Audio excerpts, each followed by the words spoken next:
সে যদি শ্রীরাম যদি বলে হিন্দু রাষ্ট্র যদি ঘোষণা করে, তো সংবিধানের প্রথম ফার্স্ট হচ্ছে 395 ধারা আছে। তো বাবা সাহেব আম্বেদকর উনি জানতেন, বাবা সাহেব আম্বেদকর উনি জানতেন কোনো না কোনোদিন এরা এই ভারতবর্ষকে হিন্দু রাষ্ট্র ঘোষণা করবে। তো যার জন্য প্রথম আর্টিকেল উনি লিখেছে, we the people of India that is Bharat. দেখবেন সংবিধানের প্রথম ফার্স্ট 1 নম্বর কনস্টিটিউশনে লিখেছেন যে ইন্ডিয়া দ্যাট ইজ ভারত। উনি জানতেন কোনো না কোনোদিন এরা হিন্দু রাষ্ট্র ঘোষণা করবে। কিন্তু আমি এটাই বলতে চাই, সংবিধানের ঊর্ধ্বে রাষ্ট্রপতিও নন।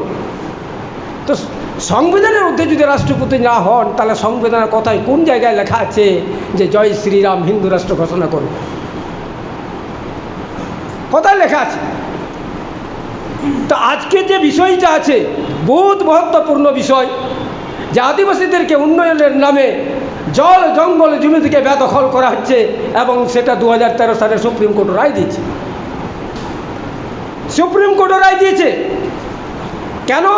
কারণ 1990 সাল থেকে যখন বেসরকারি চলে আসছিল, যখন 2005 সালে শেখনামা আইন পাস করা হলো, এবং এটাকে বলছে ফরেন টেরিটরি, বিদেশি ভূভাগ, বিদেশি কোম্পানিগুলোকে এখানে ওয়েলকাম করবে এবং তারা নিজেদের স্বার্থে ব্যবসা বাণিজ্য করবে।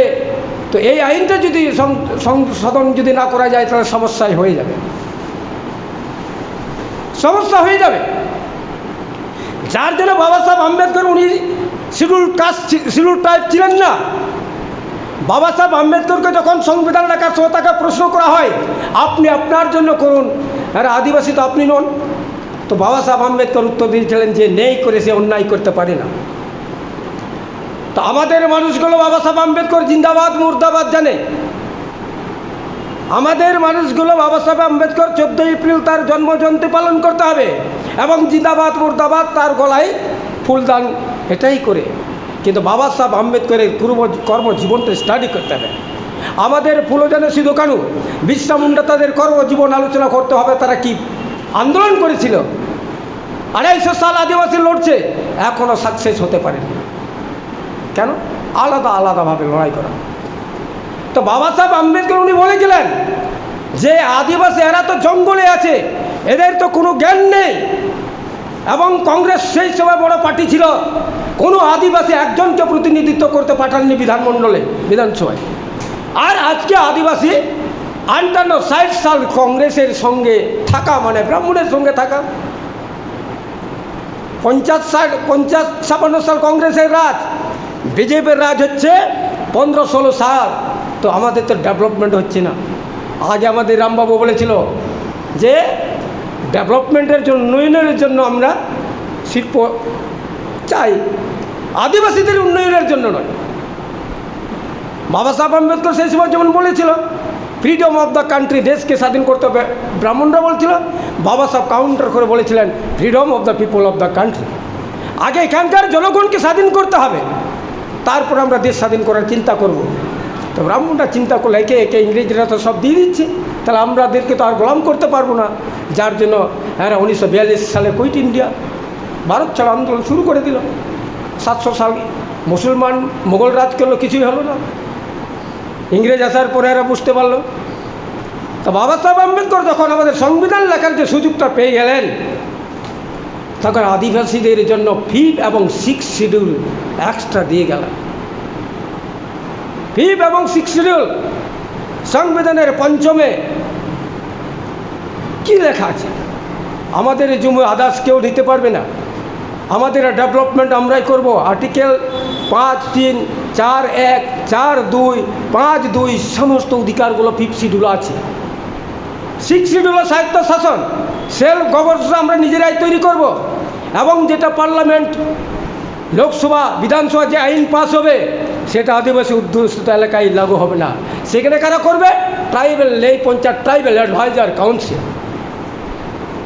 তাদের পারমিশন লাগবে, তাদের পারমিশন লাগবে। তো তারা কি প্রোপাগান্ডা তৈরি করছে? বলছে যে যারা আদিবাসীরা আছে এদের জন্য, যে যারা জন্তু জানোয়ার, হাতি, বাঘ, ভালুক অনেক কষ্টে থাকছে, যার জন্য আদিবাসীদেরকে এখান থেকে তাড়াতে হবে। ব্যাঘ্র প্রকল্প, হাতি প্রকল্প, সিংহ প্রকল্প, আদিবাসীরা সিংহ বাঘ ভালুকের চাইতেও নিচে, এবং সুপ্রিম কোর্ট এটা রায় দিল। তো আমি সুপ্রিম কোর্টের কাছে এটা জানতে চাই, parliament is a supreme parliament, supreme court is a not supreme parliament is a supreme. Supreme court is not supreme, supreme court supreme নয়, parliament is a supreme. Supreme কোর্টের কাজ হচ্ছে কি, ন্যায়কে প্রতিষ্ঠিত করা, আইন তৈরি করা কাজ পার্লামেন্টের। কিন্তু সুপ্রিম কোর্ট আজকে আইন তৈরি করছে, আদিবাসীদেরকে জল জঙ্গল জমি থেকে মাওবাদী তকমা নাম দিয়ে তাদেরকে তাড়ানো হচ্ছে, নকশাল নাম করে তাদেরকে তাড়ানো হচ্ছে। যদি তাদেরকে যদি না তাড়ানো হয়, তো 89 প্রকার যে খনিজ সম্পদ সমস্ত তো আদিবাসীদের জায়গায় আছে। তো বারবার এদেরকে বলছে কি, পেপার মিডিয়া পত্রিকা এরা বলছে এরা হচ্ছে মাওবাদী, লোকসালবাদী, আদিবাসীর শব্দ এটা প্রয়োগ করছে না। আধুনিক ভারতের বম পিস্তল হাতিয়ার নয়, আধুনিক ভারতের হচ্ছে শব্দ হচ্ছে হাতিয়ার। যে হাতিয়ার, যে শব্দ কি অ্যানালিসিস করতে পারবে না, শব্দ তাকে জব্দ করে। আমাদের কি বলে, মাওবাদীদের অত্যাচারে এখানে থাকা যাচ্ছে না। তো আদিবাসীরা ভাবছে মাওবাদী বলে কোনো একটা গোষ্ঠী হবে, নকশাল কোনো একটা হবে। আদিবাসীদেরকে নিধন করা হচ্ছে, পেপার মিডিয়া পত্রিকায় লেখে না। তো আজকে আমাদের যে রিয়েল রিপ্রেজেন্টেটিভ, সাচ্চা প্রতিনিধিত্ব নেই, তার মানে পার্টির প্রতিনিধিত্ব, ওরা জনগণের প্রতিনিধি নয়। পার্টির প্রতিনিধি জনগণের প্রতিনিধি নয়। জনগণের প্রতিনিধি থাকতো, তারা জনগণের কল্যাণের জন্য কাজ করত। আজকে বাবা সাহেব আম্বেদকর আমাদের জন্য আর্টিকেল 15(4), 16(4), পলিটিক্সের জন্য আর্টিকেল 330, 332 রেখে গেছেন। 330-এ যে মেম্বার অফ পার্লামেন্ট 77টা সিট, তার মধ্যে 42টা হচ্ছে আদিবাসীদের। সারা ভারতবর্ষে যে আর্টিকেল 332, তার মধ্যে আমাদের আদিবাসীদের হচ্ছে 600 MLA। তো এত MLA থাকা সত্ত্বেও আমাদের কল্যাণ হচ্ছে না কেন? তো এই থেকে প্রমাণিত হয় যে এরা আমাদের প্রতিনিধি নয়, এরা হচ্ছে ব্রাহ্মণের প্রতিনিধি। তো বাবা সাহেব আম্বেদকর যখন সংবিধান লেখে, তখন তাকে প্রশ্ন করা হয়েছিল, আপনি তো 395টা ধারা রেখেন, তার মধ্যে আপনার গুরুত্বপূর্ণ কোন আর্টিকেল ভালো? বলছে আর্টিকেল 32। বলছে আর্টিকেল 32। যেমন এই যে দেহ আছে, এই দেহের মধ্যে কে প্রতিনিধিত্ব করে? আমার দেহ আছে কিনা? তো দেহের মধ্যে কে প্রতিনিধিত্ব করে? দেহের মধ্যে প্রাণ। দেহ থেকে যদি এই প্রাণটা চলে যায়, এই দেহের কোনো মূল্য আছে? তো জনতা জনগণের কে প্রতিনিধিত্ব করে?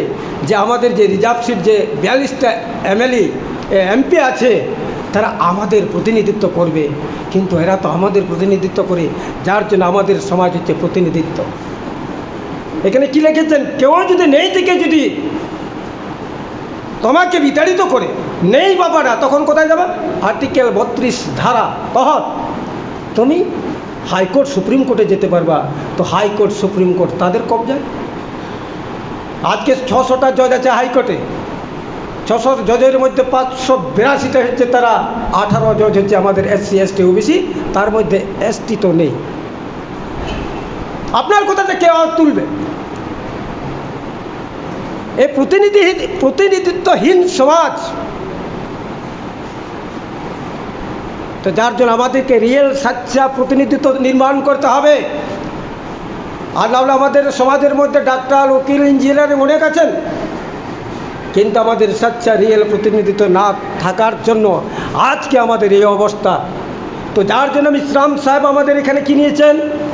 বিশ্রাম সাহেব যে ন্যাশনাল ইন্টারন্যাশনাল প্রেসিডেন্ট বামসেপের, তো উনি চিন্তা করছেন সমস্ত বর্গ থেকে আমাদের লিডারশিপ নির্মাণ করা, সমস্ত বর্গ থেকে আমাদের লিডারশিপ নির্মাণ করা। নেতা, লিডার এবং লিডারশিপের মধ্যে অন্তর কোথায়? লিডার কারা? লিডারশিপ কারা? লিডার যারা, তারা সমাজ যে চাই সেটাই নেতারা কাজ করে। নেতা এবং নেতৃত্বের মধ্যে অন্তর কি?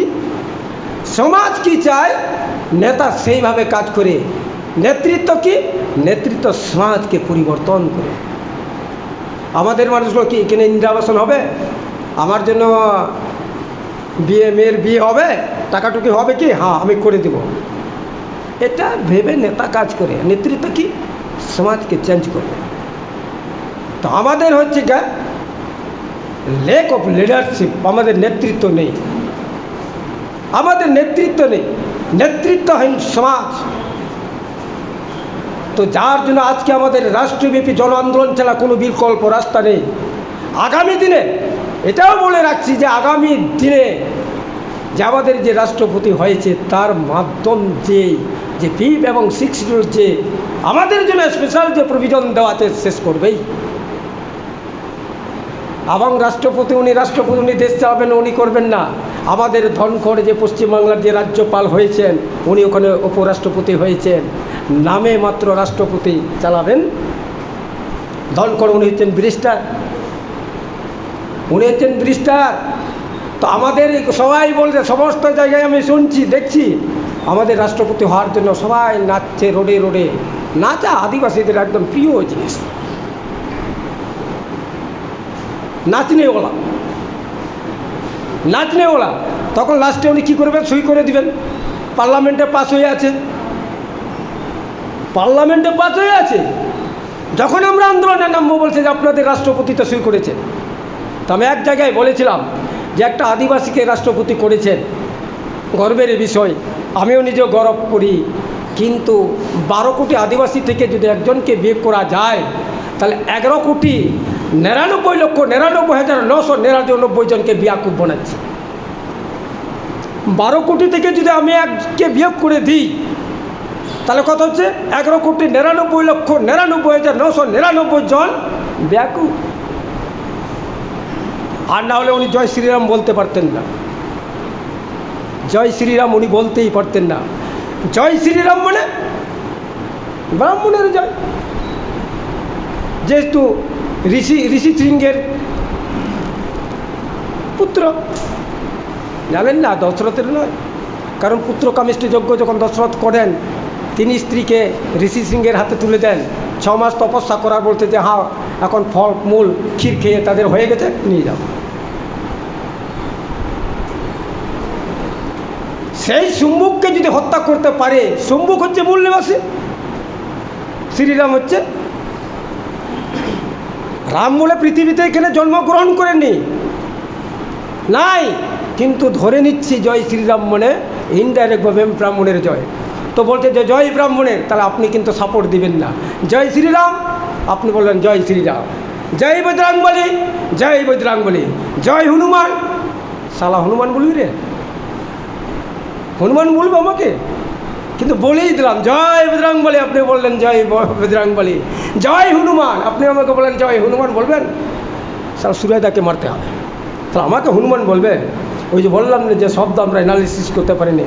আমাদের রামায়ণ মহাভারত কোথায় কোন জায়গায় আমাদের সম্মানসূচক শব্দ ব্যবহার করেছে, দাস দুষ্টু দানব মানব, বলেছি কি দাস দুষ্টু রাক্ষস।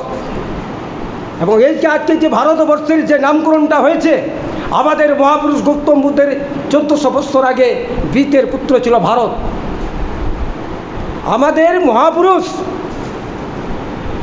ভূমিপুত্র বৃতের পুত্র ছিল ভারত, তার নাম অনুসারে এই ভারতবর্ষ নাম হয়েছে। আমাদেরকে বয়াকুব বানাবার জন্য বলে ভরত দুষ্মন্তের যে ছিলেন, হ্যাঁ দুষ্মন্তর যে ছিল ভরত, তার নাম অনুসারে এটা ভারত হয়েছে না, বৃত্তের পুত্র ছিল ভারত, তার নাম অনুসারে এই ভারতবর্ষ। তো আদিবাসীরা আজকে আমাদের এই আদিবাসী জল জমি জঙ্গল আমাদের মৌলিক অধিকার ফান্ডামেন্টাল রাইট স্পেশাল রাইট দিয়েছে, কিন্তু আজকে আমরা ভিখারি। তো তাই আমি আজকে বলবো, এখানে যারা আমাদের এখানে যারা বামসেবরি মিটিংয়ে বা অফসাইট অর্গানাইজেশনে যারা আসেন, আমাদের এখানে কিন্তু ক্রাউড থাকে না, আমাদের এখানে কেউ ক্রাউড থাকে না, আমাদের এখানে থাকে সবাই ক্যাডার কারিকর্তা। তো এখানে যদি আমরা 100 জন যদি আমরা এখানে এসে থাকি, তো 100 জন যদি আমরা মনে প্রাণে যদি কাজ করি, তাহলে এক সপ্তাহে যদি একদিন কাজ করি, তাহলে কত হলো মিটিং। একজনকে একটা গ্রামে আমি বললাম যাও তুমি এখানে, আপনি যান এখানে, তো একদিনে 100টা গ্রাম হয়ে গেল। তো এক একটা গ্রামে যদি 10 জন করে যদি হয়, 100 × 10 কত হয়? 1000, হ্যাঁ 1000, 100 ইন্টু 10 গুণ করলে কত হয়? 1000। তাহলে যেহেতু সপ্তাহে 1000, 52 ইন্টু 1000, 52,000। তো আমাদের রাজনীতি কি দেরি হবে? তো আমাদের বিরুদ্ধে যখন আইন পাস করবে, পাস হবেই, নিঃসন্দেহ ধরে এখন পাস হবে। কিন্তু একমাত্র বিকল্প রাস্তা হচ্ছে কি, রাষ্ট্রব্যাপী জন আন্দোলন ছাড়া আমরা রোধ করতে পারবো না। আমাদেরকে উদাহরণ দেখিয়ে দিয়েছে, শ্রীলঙ্কার মধ্যে রাষ্ট্রপতি পালাতে হয়েছে, প্রধানমন্ত্রীকে মরতে হয়েছে। তা আমাদের জন্য জন আন্দোলন নির্মাণ করার জন্য আমাদের কার্যকর্তাকে দিনের রাত মেহনত করতে হবে। নাহলে আজকে এখানে সিটিং শুনলাম, বাস চলে গেলাম। বামসেপের কাজ কিন্তু এটা না। বামসেপের কাজ হচ্ছে কি, ধীরে ধীরে চলো, গ্রামে গ্রামে চলো, আমাদের মহাপুরুষ মূল্যবাসীদের সন্দেশকে পূরণ করতে হবে। তো আমি আমাদের সভা সঞ্চালক মহাশয়, যেহেতু অনেক বক্তা আছেন, পরবর্তী আমাদের এসছেন যিনি আমাদের তা অনেক দূর থেকে এসছেন, উড়িষ্যা থেকে এসছেন